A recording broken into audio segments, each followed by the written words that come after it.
हरितालिका तीज व्रत कथा। यह हरितालिका व्रत कथा शिव जी ने ही माँ पार्वती को सुनाई थी।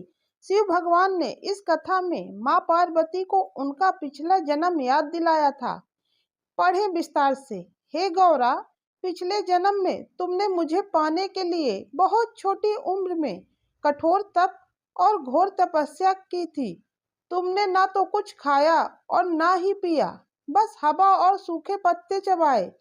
जला देने वाली गर्मी हो या कपा देने वाली ठंड, तुम नहीं हटी, डटी रही। बारिश में भी तुमने जल नहीं पिया। तुम्हें इस हालत में देखकर तुम्हारे पिता दुखी थे।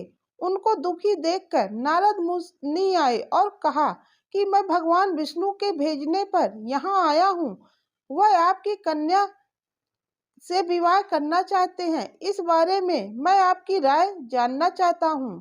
नारद जी की बात सुनकर आपके पिता बोले, अगर भगवान विष्णु यह चाहते हैं तो उन्हें कोई आपत्ति नहीं है, परंतु जब तुम्हें इस विवाह के बारे में पता चला तो तुम दुखी हो गई।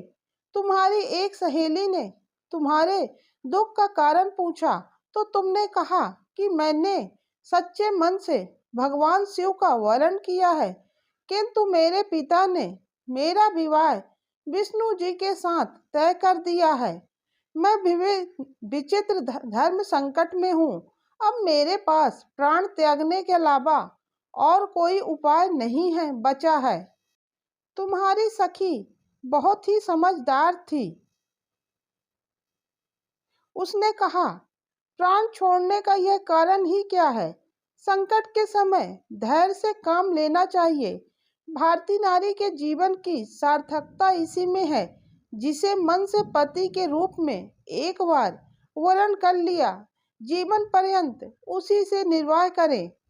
मैं तुम्हें घनघोर वन में ले चलती हूँ, जो साधना स्थल भी है और जहाँ तुम्हारे पिता तुम्हें खोज भी नहीं पाएंगे।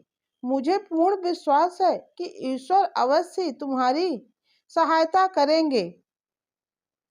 तुमने ऐसा ही किया। तुम्हारे पिता तुम्हें घर में न पाकर बड़े चिंतित और दुखी हुए। इधर तुम्हारी खोज होती रही, उधर तुम अपनी सहेली के साथ नदी के तट पर एक गुफा में मेरी आराधना में लीन रहने लगी। तुमने रेत के शिवलिंग का निर्माण किया। तुम्हारी इस कठोर तपस्या के प्रभाव से मेरा आसन हिल उठा और मैं शीघ्र ही तुम्हारे पास पहुंचा और तुमसे वर मांगने को कहा। तब अपनी तपस्या के फलीभूत मुझे अपने समक्ष पाकर तुमने कहा, मैं आपको सच्चे मन से पति के रूप में वरण कर चुकी हूँ। यदि आप सचमुच मेरी तपस्या से प्रसन्न होकर यहाँ पधारे हैं तो मुझे अपनी अर्धांगिनी के रूप में स्वीकार कर लीजिए। तब तथास्तु कहकर मैं कैलाश पर्वत पर लौट गया। उसी समय गिरिराज अपने बंधुओं के साथ तुम्हें खोजते हुए वहां पहुंचे। तुमने सारा वृत्तांत बताया और कहा कि मैं घर तभी जाऊंगी अगर आप महादेव से मेरा विवाह करेंगे। तुम्हारे पिता मान गए और उन्होंने हमारा विवाह करवाया। इस व्रत का महत्व यह है कि मैं इस व्रत को पूर्ण निष्ठा से करने वाली प्रत्येक स्त्री को मनवांछित फल देता हूँ। इस पूरे प्रकरण में तुम्हारी सखी ने तुम्हारा हरण किया था, इसलिए इस व्रत का नाम हरितालिका व्रत हो गया। इस व्रत से जुड़ी एक मान्यता यह है कि इस व्रत को करने वाली स्त्रियां पार्वती जी के समान ही सुखपूर्वक पति रमण करके शिवलोक को जाती हैं। सौभाग्यवती स्त्रियां अपने सुहाग को अखंड बनाए रखने और अविवाहित युवतियां मन मुताबिक वर पाने के लिए हरितालिका तीज का व्रत करती हैं। इस दिन व्रत करने वाली स्त्रियां सूर्योदय के पूर्व भी उठ जाती हैं और नहाकर श्रृंगार करती हैं। इस व्रत से जुड़ी एक मान्यता यह है कि इस व्रत को करने वाली स्त्रियां पार्वती जी के समान ही सुखमय पति रमण करके शिवलोक को जाती हैं।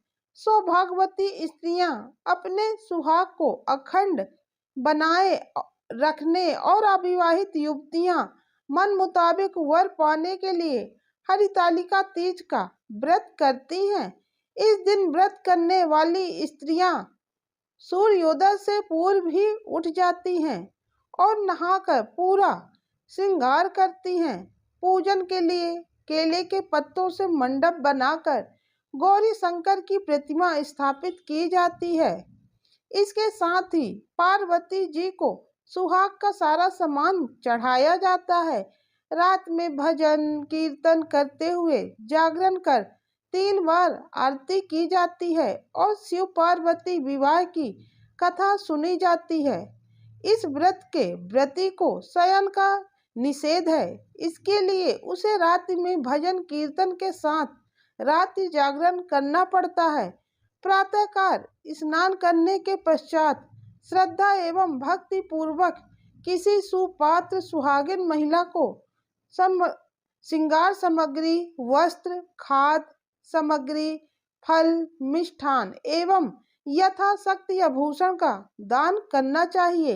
रेत के शिवलिंग बनाएं तो उनका जलाशय में विसर्जन किया जाता है और खीरा खा करके इस व्रत को संपन्न किया जाता है।